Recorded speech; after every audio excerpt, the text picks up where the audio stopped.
Right, so let's take a first walk around FIFA 20. Let's explain to you what's going on in the different areas, and then we'll get into where your kids are going to play more and where your money's going to go within the game, and what's going to hook them into playing for hours and hours and hours on end. So, first screen, home. You have the Ultimate Team. This is where they build their team. This is where all those coins and those packs go to build teams, to get better teams, to get a team with certain chemistry because players play together in different leagues and different countries. And there's a lot of things inside the Ultimate Team.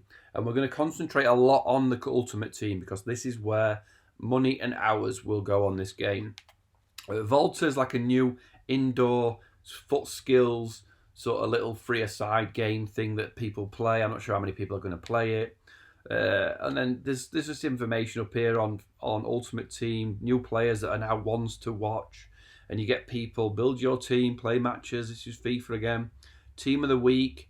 You get bonuses for getting Team of the Week players and scoring with them. You get you pass certain levels. You also can play against the Team of the Week and get certain coins and things like that. Dress in your style, I don't know what that is. Volta, again, that's the indoor thing. Ultimate Team again, so everything's aiming towards that Ultimate Team, building your team.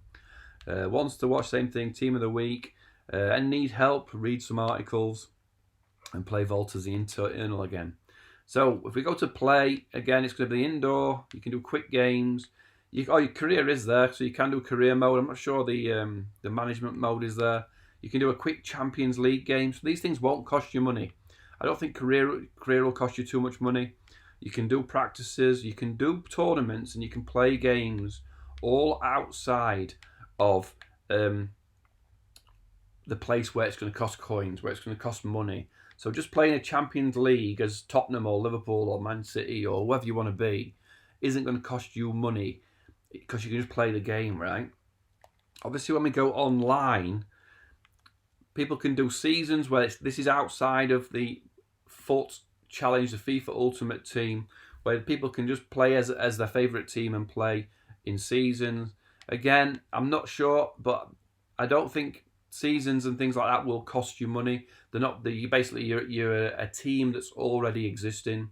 You pick Real Madrid like this guy here and play other people that are playing full teams. They're not actually changing their teams, trying to buy players from one team to another, to outdo each other on a customization front. This is basically just playing an existing team. Co-ops, you can play with your friends, so you and your friend can play against other people. And then customization is settings.